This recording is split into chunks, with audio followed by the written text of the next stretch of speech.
Well, hello and welcome again to another episode out here under a gorgeous night sky. Now, as you can see, at the moment it's still twilight, so I'm waiting for the sun to completely disappear, and I've got a very narrow window of opportunity tonight because in not too long there's going to be a fairly hefty moon rising up over there in the eastern sky, so I've got to make hay while the sun shines, so to speak. Now, the reason we are here tonight is to test a new lens. Now, I've come into contact with this Nikon 24mm f1.8 S lens. Now, this is for the Z mount Z6 native lens, and I want to test it out because I've been dabbling around with thinking about whether I should upgrade a few of my lenses to the newer Z mount. Now, they haven't released the 20mm f1.8 yet, which is the one I want, because as you well know, I use the older G mount, F mount, 20mm f1.8, and I love that lens, but I have to use the FTZ adapter to make that one work. So what I'm going to do is do a bit of testing with this lens. I've only got it for a few days, so I've got to send it back. So I thought I'd better get out here while I can to do that test. So I'm going to shoot this gorgeous old windmill in the background here and just see how we go. All right, now you can see the windmill there in the background. Now, she's seen better days, let's face it. There's a bit of breeze here tonight, but it's not going to move. And that actually works in my favour because I want it to be stationary to give it that really old world look. So I'm going to set up the camera down here and just get ready for that now and make sure I stay off the road. I can hear a car coming, so I better get moving and I'll set it up. See how we go. Now, to be absolutely honest with you, 24mm is not a focal length that I actually use very often. I tend to use the 20mm or the 35mm focal lengths far more often, but perhaps that's because I don't actually have a 24. Well, that's not quite true. I do have a Samyang 24mm f1.4 lens, which, to be honest, I've never actually been happy with, but I've still got it and I do use it occasionally, especially for video. So 24mm, it's one of those focal lengths that is common in landscape photography, not quite for me anyway, not quite so much for Nightscape.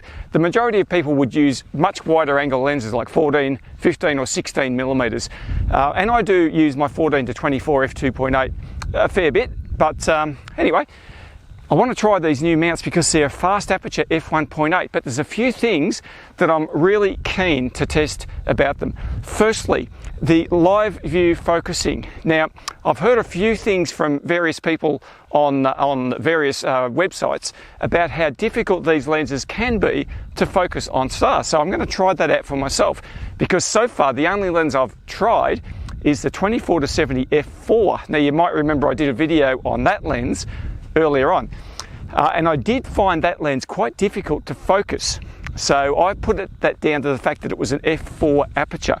So this one being f1.8, I'm hoping is a lot easier to focus. It actually has a really nice action on the focus ring.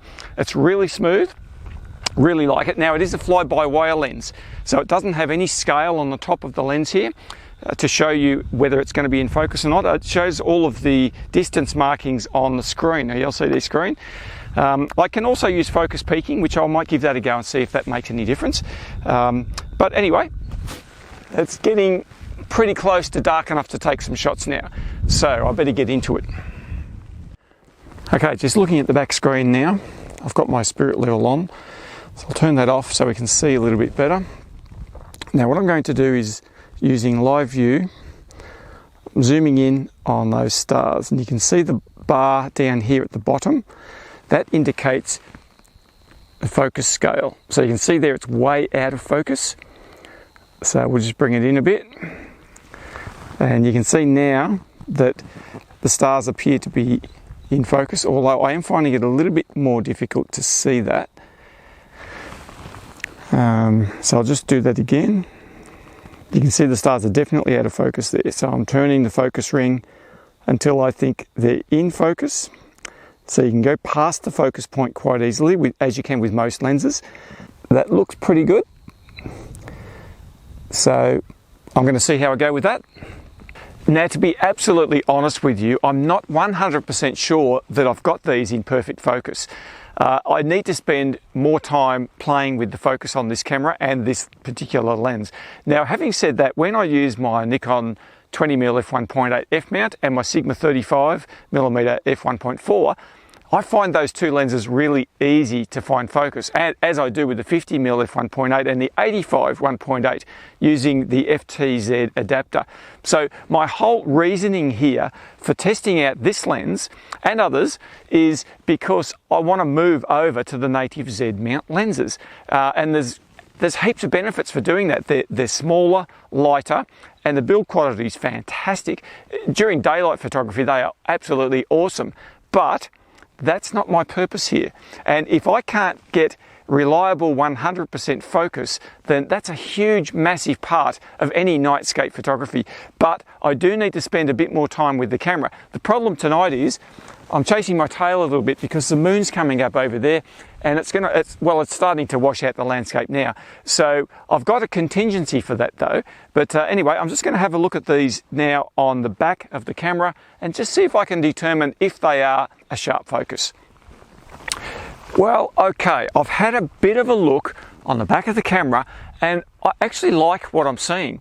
So I shot two lots of different exposures. Firstly, I shot the lens wide open at f1.8. Now, because it wasn't quite dark enough yet, I had to limit my shutter speed quite a bit because there was just too much light in the sky. So shooting wide open at f1.8, I had my ISO at 1600 and I only shot 5-second shutter speed. But the detail in those shots looks pretty good. So what I did then, I stopped down my aperture to f2.8, extended my shutter speed to 10 seconds and did the same thing. And what I did, I shot a number of exposures. Now, I lost count because I was a bit worried about cars coming along the road because I had my tripod set up just on the side of the road. So I think there was somewhere around about 8 to 10 images, and I'm going to stack those for noise reduction like I have been doing a fair bit. Then I took 2 or 3 images of a bit of light painting on the front of the windmill. Now, I was a bit worried about that because I didn't quite know how much light to put in, and to be absolutely honest with you, there was a car coming down the road and I had to really rush the light painting. But I got it done and I think I can bring up the exposure okay. So I'm going to have a look at those and just see what it looks like on the big monitor, but I think they might be okay.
Alright, so that's me just about done and dusted for tonight.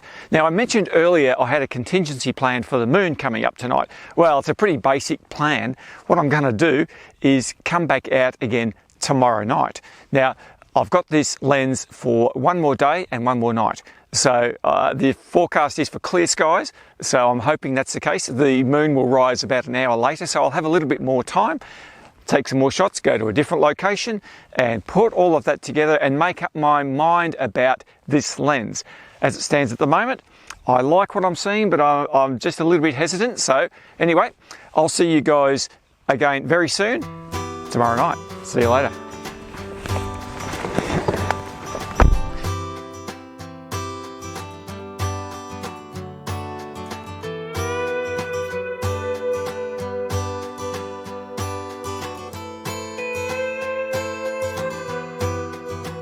So here we are back out in the field for our second night of shooting.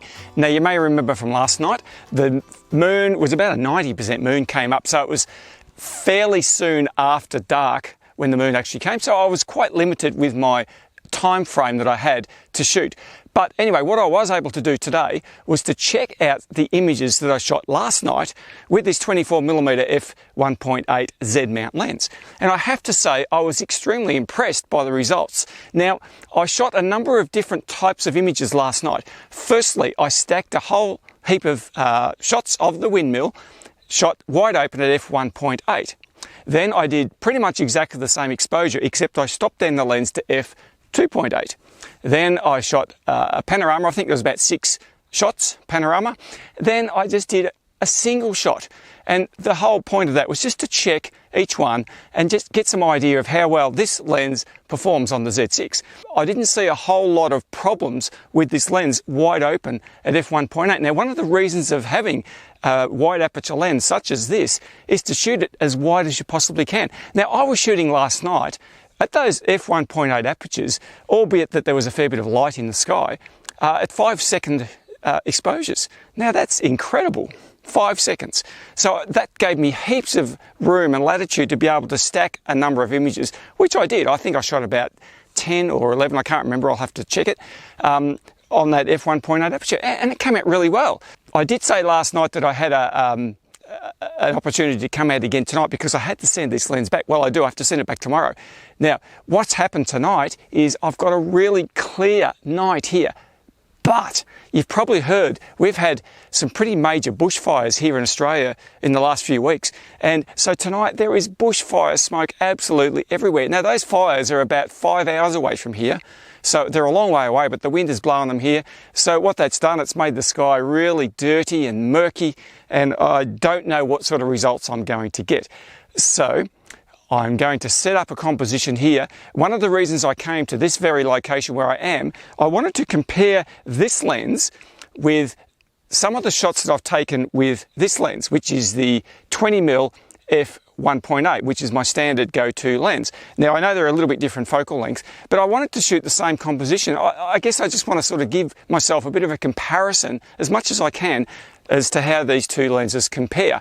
So what I've done is actually come back out to the farm to shoot this old Morris commercial truck. Now, you might remember I shot this probably about 5 or 6 weeks ago, and I want to do a bit of a comparison between that shot and this one. I've got a little bit of familiarity with this subject, so I'm going to light it pretty much the same as I did last time, with the light painting, etc.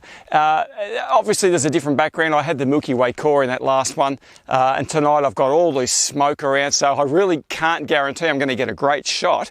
But at the same time, I think I can see how sharp this lens performs on a similar type of shot to what I've done before. So I'm going to get into that and just see what we can come up with. Yeah, well, I'm really happy with these shots that I've got of this old truck. So what I did with the 24 f1.8 lens, my intention here is to test this lens wide open at f1.8. So I shot about 8 images of the background, that's the sky, no light on the truck here, at f1.8, 10-second shutter speed at ISO 3200. Then I stopped the lens down to f2.8 and did exactly the same thing, except I boosted the ISO to 6400, so that's to get roughly the same exposure as I did at f1.8. I want to test this lens at f1.8 against how it goes at f2.8, because if I can have a lens like this that performs really well wide open at f1.8, that's a game changer. Any lens that you can shoot nightscapes with and be really sharp and clear wide open is a great lens. Then I stopped down the aperture to f8, shot about half a dozen images around the foreground here of the truck with my normal fine art light painting method, and I'm pretty happy with how that went, and I think it'll come up quite well.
I did just before the moon came up over there was to move over to the little old Austin A30, which is just over there in the paddock, and I did pretty much the same thing with that.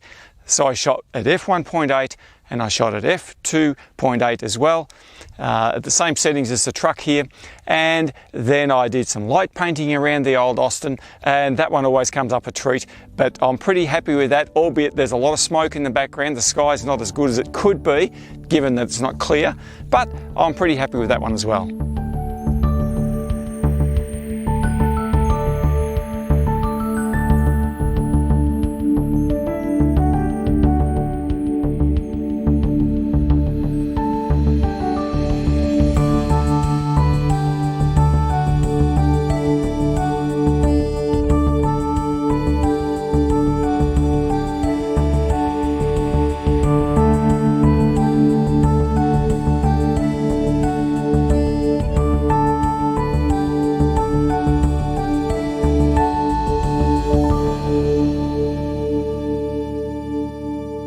So the Nikon 24mm f1.8 Z mount lens for the Z6, Z7 cameras. What do I think of it?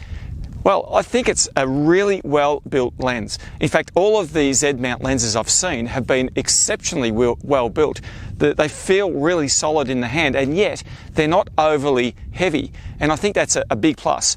For daytime use, excellent lenses. All of the ones that I've used and all the ones I've seen, spoken to a few friends, they love them. They're all really good. They focus really well. They're great in video, very silent. It's one of the things. They focus well. They've got screw-on filters, so if you're doing landscapes, then that makes them a really usable feature for that as well. Now, what about nightscape use? Because that's why I'm here. That's why I'm talking about this lens. I've only had these 2 nights to play with it, and that's probably not long enough to get a total picture of the lens. And like I said before, this is not a review of this lens from a technical perspective. It's more from a user perspective. How do I feel? How does it feel in the hand? I think that's really important. Like I said, it's a really solid lens. The thing that I'm still trying to get a handle on is focusing with these lenses. Now, it's got a beautiful smooth focus ring, no problems at all with that. But I did find it a little bit harder to get that focus initially. Now, having said that, I reckon if I spent a whole lot more time with this lens, I'd nail it pretty quickly. Compared to the 20mm f1.8 f-mount lens, the focus throw is different. So in other words, with the 20mm lens, it's very fine movements and you can see it go in and out of focus very quickly. Whereas with this lens, you have to move that ring a lot further to see a change. And I think that's probably, for me, a little bit disconcerting because I'm not used to it. But from what I've seen so far, the images that I've taken, they seem to be good focus, sharp and clear. So that's all I can really judge it by. Now, speaking of how sharp the lens is, the images that I've looked at, I've zoomed right in on the corners and there's minimal coma and minimal aberrations, so that's a plus. And like I said, I shot this lens wide open at f1.8 deliberately to test some of these things out. So yeah, it's certainly usable at f1.8, f2, f2.2 or whatever it is that you might want to shoot at. There's a fair bit of vignetting around the corners at f1.8. But that can be removed in Lightroom or whatever photo editing tool you use. So I guess my overall impressions is, yeah, it's a great lens. It's a really good lens, and I think anyone who buys this lens, now it's $1,200 Australian to buy this. It's not a cheap lens. Having said that, if you were to purchase the 20mm f1.8 f-mount lens now, it's about $1,000 as well. So it's not a whole lot of difference. But the question is, would I go out and buy this lens to use for nightscapes? And the answer for me is no. Now, I've just gone through the virtues of this lens, but the reason is I don't really want a 24mm focal length. It's not what I think I use. I love the 20mm focal length, and if I want to go longer than that, then I'll bring out the 35mm for a completely different look again. So when the 20mm f1.8 Z mount lens comes out, I'm going to be all over that, because I reckon it'll be exactly the same as this. It'll probably look exactly the same. It's just a little bit wider, and it's probably going to be worth the $1,200 or whatever it is on release. Thanks so much again for tuning in. I really do appreciate that you do. If you want to chat down in the comments below, always happy to do that. And until next time, I'll see you guys later.